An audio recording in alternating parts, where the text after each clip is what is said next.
Hello friends, welcome back to my channel तास्तान TV. जैसा कि आप जानते हैं, बीच बीच में डीसी और हैरी पॉटर के अलावा जो बाकी हॉलीवुड फ्रेंचाइजीज हैं उनसे रिलेटेड अपडेट्स भी कवर करता हूं। तो चलिए बिना टाइम वेस्ट किए ही शुरू करते हैं।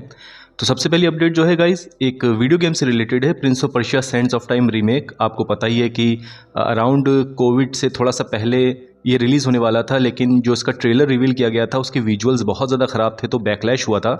तो यूबीसॉफ्ट ने फिर से फ्रॉम द स्क्रैच स्टार्ट किया था इस गेम की मेकिंग को। तो अब कहा जा रहा है कि शायद मिड ऑफ दिसंबर में हमको इसका ट्रेलर रिवील करके दिया जा सकता है, और शायद नेक्स्ट ईयर जनवरी में ही हमें ये गेम रिलीज़ करके दिया जाएगा। ये स्ट्रॉन्ग स्पेकुलेशन निकल के आ रही हैं। दिसंबर 11 को द गेम अवार्ड्स होने वाले हैं, शायद तभी Prince of Persia Sands of time remake का ट्रेलर हमको रिवील करके दिया जाए। तो मैं तो बहुत ज़्यादा एक्साइटेड हूँ इस गेम के लिए। दूसरी अपडेट की गाइस बात करें, अवतार का जो थर्ड पार्ट है फायर एंड ऐश, इसके रन टाइम के ऊपर रिपोर्ट निकल के आई है कि 3 घंटा 15 मिनट का इसका रन टाइम होने वाला है। यानी जितनी भी अवतार की मूवीज़ हैं उनमें सबसे लंबी ये मूवी होने वाली है। यूएस मार्केट्स में इसकी एडवांस टिकट सेल भी स्टार्ट हो गई हैं। इंडियन मार्केट में अभी एडवांस टिकट सेल स्टार्ट नहीं हुई है, लेकिन अगर आप बुक माई शो पे जाएंगे तो जो इंटरेस्ट्स होते हैं उनको गाइज अगर आप देखेंगे तो 1 मिलियन के ऊपर इंटरेस्ट निकल चुके हैं इंडियन मार्केट में अवतार 3 के लिए। यानी इंडिया में भी ये मूवी गाइज बहुत तगड़ा बॉक्स ऑफिस कलेक्शन करने वाली है। अच्छा, तीसरी अपडेट की बात करें, विकेट का जो सीक्वल है विकेट 2, ये बॉक्स ऑफिस से बहुत बढ़िया कर रही है। इसका जो ओपनिंग डे है यूएस मार्केट में, सिर्फ ओपनिंग डे वो $60 मिलियन के ऊपर निकलने का एजम्पशन किया है ट्रेड एनालिस्ट ने। और यानी कि इसने सुपरमैन को बीट कर दिया है, फैंटास्टिक 4 को बीट कर दिया है, माइनक्राफ्ट के ओपनिंग डे को बीट कर दिया है।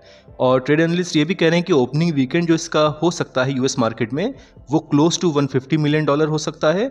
वर्ल्ड वाइड ओपनिंग वीकेंड इस मूवी का जो हो सकता है वो अराउंड 228 से $230 मिलियन हो सकता है। अच्छा, इसकी बॉक्स ऑफिस अपडेट मैं इसलिए कवर कर रहा हूँ क्योंकि आप जानते हैं ये एक फीमेल सेंट्रिक मूवी है, और आजकल एक परसेप्शन बना हुआ है लोगों के दिमाग में कि अगर आप फीमेल को सेंटर में लेके कोई मूवी बनाएंगे तो वो मूवी नहीं चलेगी।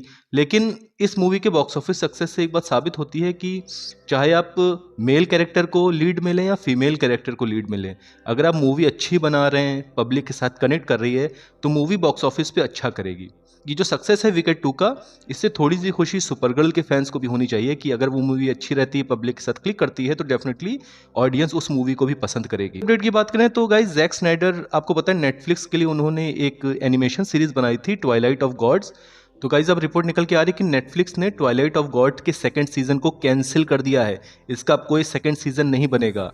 यानी गाइज रिबेल मून फ्रेंचाइज को नेटफ्लिक्स ने कैंसिल कर दिया है, army of the dead franchise को कैंसिल कर दिया है, और अब जो जैक स्नाइडर की तीसरी जो फ्रेंचाइज थी ट्वाइलाइट ऑफ गॉड्स, इसको भी नेटफ्लिक्स ने कैंसिल कर दिया है। एक और चीज़, नेटफ्लिक्स के साथ जैक स्नाइडर LAPD की एक मूवी बनाने वाले हैं, जैसा कि आप ऑलरेडी जानते हैं।